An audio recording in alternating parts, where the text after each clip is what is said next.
What's up, YouTube? Shout out all the workers, the employees, all the hardworking folks out there. You know what I'm saying? I understand you. I get you. I started working at Marshalls. Oh, I was a customer service associate. I love that job.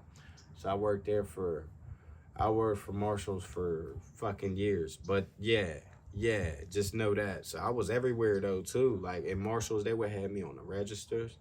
That was my favorite part. Got to ring people out. I knew how to do the layaway orders. Other niggas would tell you, hey, you know how to do this order? Yeah, here. Send them down to my register. I'll do that layaway for you. You know what I'm saying? Just little, you know what I'm saying? And yeah, so I did that. When the cleaning lady wasn't there, I'd be, you know what I mean, cleaning the shit in the bathroom. Niggas covered the fitting room before. That's supposed to be a woman's job. They let your boy handle that. You know what I'm saying? Here. How many pieces of clothes you got? Oh, you got the 4 here. Let me give you the 4 drum. Bring that 4 back to me when you bring them clothes back out, shorty. You feel me? So I did all of that. They had me in women's, infants and toddlers, toys. I did everything. Everything in Marshalls. I was pretty much running that. You know what I mean? That was pretty much all me. They said, the one that I worked at, they said they was thinking about naming it Lose. So I was like, they did that. And while I was working, when I first started working at Marshalls, I also picked up a second side job, part-time, obviously. I was a minor, but yeah, it was at the zoo. So the cool thing about that job, I used to come in before the zoo even opened. I got to see all the animals. I got to come in, see the rhino before niggas got to see him. Got to see the elephants. They was, you know what I mean, just out doing their thing. Giraffes was chilling, I believe. Yeah, it was like peacocks just roaming around. You know what I mean? Like, that's a cool ass vibe. Just get up on the weekend and be doing that when you're a teenager. That was definitely fun as hell. That didn't last long though. I think I was only at the zoo for 2 months, and after those 2 months, I think, yeah, it was just tough for me trying to juggle both of them jobs. You know what I'm saying? So I ended up quitting that one because I wanted to stay at Marshalls. You feel me? So later on, my next job, once I went on ahead to college, we're at Penn State now. Marshalls transferred me over to TJ Maxx. TJ Maxx, Marshalls, all under the same umbrella. They went ahead and transferred me over there, transferred your boy. They said, hey, they called TJ Maxx up. They said, hey, I got this dude. He gonna come in. He gonna change your whole foundation. They're talking about your boy. They picked me up. I was the free agent. I was the player of the year, man. So they had me there. I got fired because of some technicality shit. It wasn't because I was like a bad worker at all. It was just, I had too many call offs. I just used to, you know what I mean, always put I don't know. I put school above the job type shit. And there was a time where I just remember it was the last straw. I think I wasn't able to get somebody to cover my shit. And that call off, it was just we gotta let you go, man. So after that, I picked up a job for some telemarketing shit. I don't know if y'all ever seen the movie, I'm Sorry to Bother You with Lakeith Stanfield. That was me. I was really into telemarketing. I used to have to put on my white voice. It was crazy though, the way them jobs work. So they'll give you a script and you gotta read the script. And if you're a beginner, you have to stick to the script word for word. It has to be 100% exactly as the script says. You have to read it word for word. Once you get in there, you get your feet wet, you pass the orientation, then you can kind of start trying to go on off script. But the whole time, mind you, your supervisor be listening to your calls.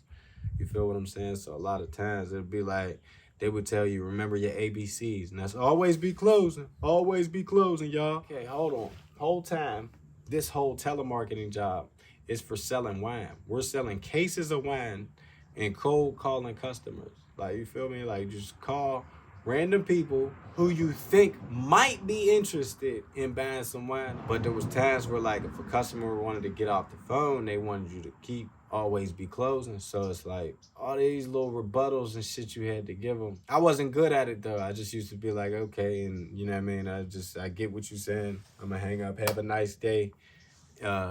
Yeah, enjoy your, you know what I'm saying? And, you know, my supervisor definitely didn't like that. But I ain't like the job anyway. It was just a lot of phone shit. I hate being a phone nigga. Yeah, I quit that. So after that, I went ahead, picked up a cool ass job. It was cool as hell. I just wish I had, man. Hey, I was over at Spencer's, right? Spencer's. And at Spencer's, I was stocking dildos, vibrators. I got to see some wild, you know what I'm saying, some Yaminers.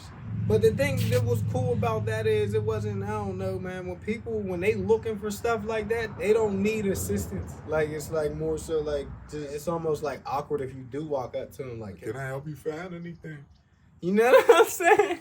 It's definitely crazy. So that was a chill job. I quit that. I definitely quit that. I don't remember why. I think it had something to do with, I quit that. But I was still at Penn State. And yeah, we're just going to use college as the excuse. So after that, in between breaks, like I go back for the summer or whatever, I picked up a job at Abex. It's called Abex Global. So I was doing some more phone work, heavy phone work. And this time, it wasn't just cold calling customers, though. I was working through a third party for Apple.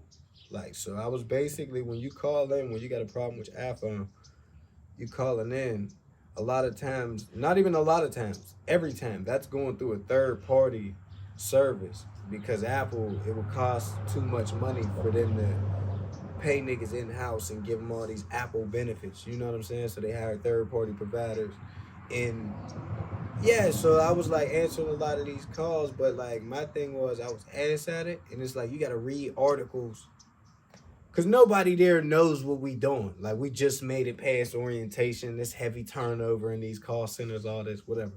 So like, yeah, read the script, but while like you're trying to answer what's wrong with this customer's phone, so every time you just gotta be like trying to do this as fast as hell. Like it's like they'll say, oh, well, how do I factory reset it? Ooh. You gotta go ahead and type that in your little article searcher. Like, how do I factory reset his phone? Then they telling you, but they don't really know, bro. They're just reading off the joint. That's how it was for us, at least. So yeah, I had somebody like I did at Optimal Marketing. I had somebody listening over to my calls. You know what I'm saying? So they listening to my calls and they realized my little finessing. My finesse for this job was to keep the person on the call as long as possible. You feel me? Let's say, like, I had an older lady. I remember I was helping her for like 2 hours one night. But he ain't catch it till like the end of the call. Like after it was like an hour, I think he probably hopped on at like an hour and a half, an hour 40 minutes. And he like realized that like we're like our convos did. I think I don't even remember what she was doing. It almost sounded like she was just lonely for real. She was really just talking to me after some point. But I'm like, yeah, man, like, so your phone, you said your phone's still not, she's like, yeah, well, it's not charged right now. I'm like, okay, man, well, you can charge your phone if it's about to die, So I stay on the phone while she's charging the phone. She's out somewhere, you know what I'm saying? Dude, he come over to me while I'm on the phone with her. Like, why is your call, why is your call taking so long? Get off the call. I'm like, hold on, no, but I'm still talking to her. I don't want to hang up on her. And I'm acting like the whole reason that I don't want to hang up on a lady. I really just try to stretch every call. And I think that was like the last straw. After that, I worked at an Amazon warehouse, and I worked at that warehouse for 4 days. It was the hardest job I ever had in my life. Because I took it serious, man. Every job, when I work, I would try to work as hard as possible. I'll exert myself to the max, like literally. So I'm walking around, jogging with Amazon boxes, scanning these bitches, doing all this stupid shit. And I'm realizing everybody else in the job is taking their good old time. Now, first, I'm thinking, man, I'm working with a lot of lazy niggas. Like, what's up with these niggas? And I keep in my head, I'm getting mad, like, because I feel like I'm the only nigga working. But, mind you, I think after, like, the third day or the fourth day, my whole fucking body was sore. Every part of my body was sore. My back, my legs, everything. I had to take a cold bath, not a shower. I couldn't stand when I got to the crib. Shit was crazy. Shout out to every nigga that's in the Amazon warehouse. And take your time, man. Even Jeff Bezos, he don't pay you to do all that extra shit. Take your time and Take care of yourself. Yeah, because I know it can get hectic.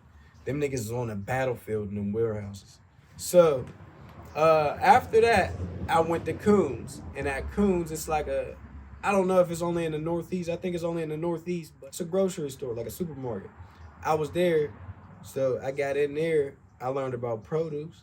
I was over there stocking apples, bananas, peaches, plums, grapes, strawberries, cherries.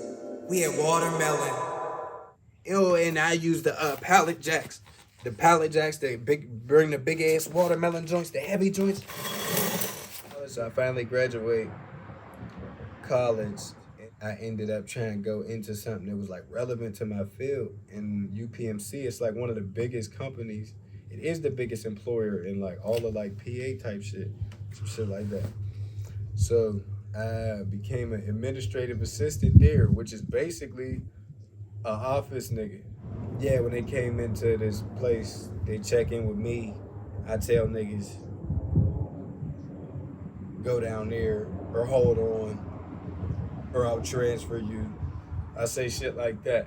That was me for a couple months. And it was a temp position. I still didn't have it. Like, cause if I had got in full-time UPMC, even as an admin assistant, you niggas probably wouldn't even know me right now. I would have had benefits. I would have had health insurance. You niggas would have never heard of me. During that position, I think I tried to pick up a second job. And I picked up that second job. That was at I think it was called Kogo's. It was a gas station. In Kogo's, I worked there for one day. I worked at this gas station for one day. And I'm going to tell you why, though. It was a cool job. And at this job, some cool shit happened. On this one day that I worked, I met Joe Hayden. Shout out Joe Hayden when he played for the Steelers. And it was just crazy, though, because, like, I seen him, and he coming up to the register. And I'm thinking, like, yo, I went to school with this nigga. Like, you know what I'm saying? You ever see, like, one of them, and he looked like an athlete, too. And I'm like, yo, this nigga played for Brashear or something. And he coming up to the register. I'm thinking he about to speak to me, like, what's up, bro? Because he gonna know me before I know him. He ain't say nothing. I'm like, oh, damn. No wonder. He look familiar as hell. I was like, oh, you Joe Hayden. He was like, I was like, all right, my nigga. I quit after this shift, right? Because I'm thinking everything's good. We're going to come in the next day. You know what I mean? It's going to be the same thing over again. But no, they said tomorrow.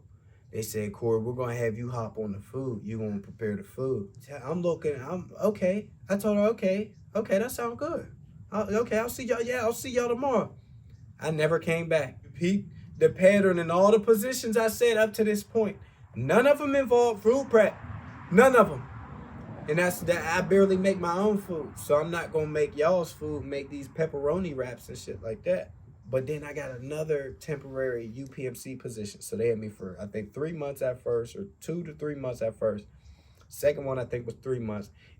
Or no, second one might have been 4 months. But this time they had me as a data entry professional.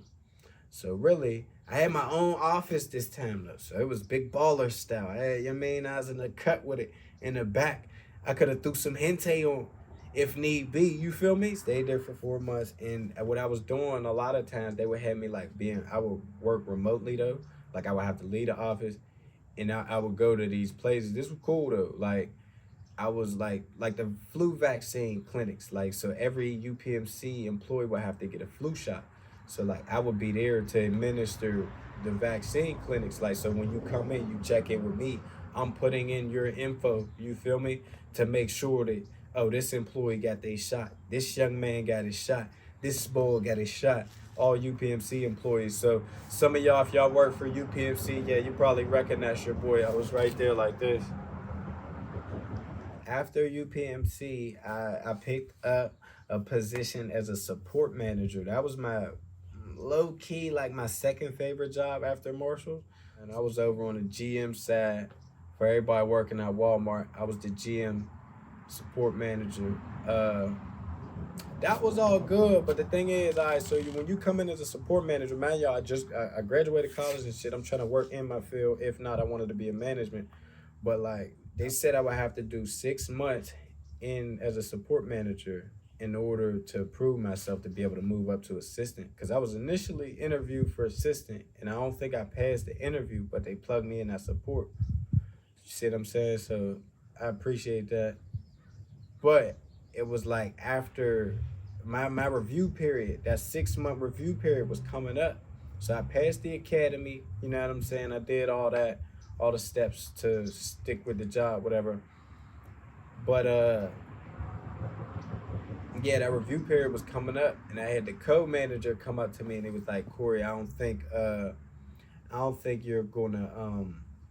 gonna be able to move you up to assistant after your first 6 months. You will have to stay in for at least we're gonna think about keeping you in for at least like another additional 6 months." So these niggas wanted me to work a year at Walmart after graduating. I graduated college. These niggas wanted me to work a year as a support manager in Walmart. I was like, got your boy fucked up. Somewhere in between that Walmart position though, I picked up a job at Target. Believe it or not. It's really crazy though, because I was working at Target and Walmart at the same time. Like sometimes I'd show up like to Walmart and have to take off the Target gear. You get what I'm saying? I'd have the Target shirt and badge on. You gotta take that, you know what I'm saying, off and throw your Walmart vest on. But that's how we was rocking, you know what I'm saying? So I was there doing HR. I think I was an HR assistant at Target. Yeah, but I was definitely on the registers with it. You know what I'm saying? Your boy always been a registered veteran. Your boy always been good on that end of things. I'm always, yeah. I miss being a cashier now, nigga. You know what I'm saying? In fact, I be on Indeed with it. I be on Indeed. I'm trying to get a job for a day and film it for you niggas. Stay tuned, man. I'm going to keep applying. And these niggas going to let me in somewhere. Somebody's going to make the mistake of bringing me in for an interview. And your boy's going, oh, I'm going to blow them niggas' socks off. Blow them niggas' socks off. Because you know your boy's an interview veteran. I've been 100 plus. I've been to 200 plus of them things. 200 plus interviews. I didn't stay there long because it was New Year's, right? I called them on New Year's. I had to work New Year's Day, and I tried to call off. I told them, hey, y'all. And it was the girl, the HR executive. She was cool. Or executive team lead, whatever the hell it's called. But yeah, that's what it's called, executive team lead. So I told her, like, yeah, I ain't gonna be able to make it. I'm a little hungover. And she got mad. Like, she got upset. And she was, like, younger, too. And I was, like, so confused. I thought, like, being transparent was gonna be the good thing to do. She got mad, and she fired me on the phone. I'm like, all right. Seems like a personal decision to me. So I'm, like, still at Walmart, though, man. I still have a position. I'm still the support manager at Walmart. I quit mid-shift. I don't even remember why, but I do know that I was already lined up. I had lined up another job. UPMC had gave me another temporary position. I was like a whore for UPMC. Them niggas called me up anytime. Oh, we got another job for you. I'll quit any other job and run the UPMC just for a temp position. No benefits, nothing. I left my benefits at Walmart to get this little temporary position. And this time it was an HR assistant, another secretary ass nigga. But I was doing the damn thing, man. I don't know. So I went in there. I was the HR assistant. I met some cool ass people there. UPMC was always good vibes. That's why I always wanted to work for them though. It was always good vibes. I fuck with that company. But they ain't fuck with me, man. It was never reciprocated. It was, I guess you could call it, it's like, hey, UPMC is like, it's like the one that got away. She's the one that got away, man. Wants a bigger and better thing. So after UPMC, I finally finished out this last temp position with UPMC. I moved on to working for a company called Big Burrito, and they like oversaw a lot of restaurants in the Pittsburgh region, the PA region actually. So yeah, I was doing HR for them. And when I got in the job though, it was like I thought I was moving up. You feel me? Like it was like the pay was like sort of similar what I was used to, but it was the title was like Human Resources and Payroll Specialist. That's what it said on the paper. And upon my onboarding and shit like that, once I finally, I don't know, she gave me like a different paper when I was finally onboarded. I finally became an employee. I had some other shit and it showed my real position title. And this time, it said it again, y'all. It was an HR assistant. So we back in the assistant. It was another secretary ass nigga, y'all. All right, so I'm back in there doing my thing, doing my thug dizzle. And just over time, man, I don't know. But keep it real with you. The moment I wanted to quit this job, and I ain't saying nothing about the company, man. Shout out Big Burrito for even giving me the opportunity. Love y'all. And y'all make some fire ass food at every restaurant y'all got. Fire as fuck. But yeah, there was a Halloween party in the office, which is cool as hell though. They always had office parties. Office life is cool as shit if you could fit in. There was a Halloween party, and my tone deaf ass, I didn't know how corporate was rocking. So I showed up in a pimp costume. I'm thinking this shit's funny. I'm looking like a whole ass pimp. Only thing I'm missing is the goldfish fucking platform dips. Like, that's the only thing I was missing. But I had the whole giddy up, looking like a fucking straight up 70s pimp. Yeah, one of my coworkers came up to me. She was like, you're and you could tell the other lady, she was with another lady, and they was like the other lady was looking at me, sad at me. But she was trying to explain to the other lady. She was like, yeah. She was like, Corey, you're not a real pimp, right? Like, you don't, this is, I forget how she worded it. I don't remember how she worded it. Basically kept like trying to confirm to the other girl, like, yeah, this is just, yeah, he likes women. He respects women. Yeah. I looked in the mirror. I'm thinking like, yo, I'm gonna have niggas dying when I wear this. I'm sure, hey, all the, you know what I mean? Not one person. Then there was a contest, right? A Halloween party contest. And it was like, I wasn't even in the runnings. I wasn't even in the top 3. And I was the only nigga with like a real costume. Like, I bought a real costume. Everybody else had like some makeshift shit. So yeah, I was definitely like treated crazy when I pulled out that pimp costume. And my days were numbered. If you in there with them yam zans, don't you ever let down your disguise. On to that, I quit that. And well, while I was doing that, I think like at the tail end, I started making videos. And like, I think the first video I posted, I had like 1,200 views. From that point on, I didn't even care about money. It's like, I don't know how I'm about to eat, but I'm quitting this job and I'm running with this. That's all I wanted to do ever since. And like somewhere in between that, I did take on one more job at Home Depot on some clown shit. I'm like, and it was on some temporary shit. Like, I was like hurting because I wasn't making no real comedy money. So I picked up a Home Depot job. But this is still the time I was like doing DoorDash. I'm still like finessing food off DoorDash and, you know, doing that or whatever. Running it up. Shout out Cheesecake Factory, man. Shout out Wendy's. Shout out Chili's. Y'all know what's up. So, Home Depot, I worked there. But the only thing is, I never actually got to work. I never showed up to orientation, but I was technically an employee. I just never showed up to the orientation. It just, I don't know. Comedy just became obsessive. So it's just like, yo, I just couldn't make it. Yeah, I also worked at Petco while I was a comedian, while still doing this shit.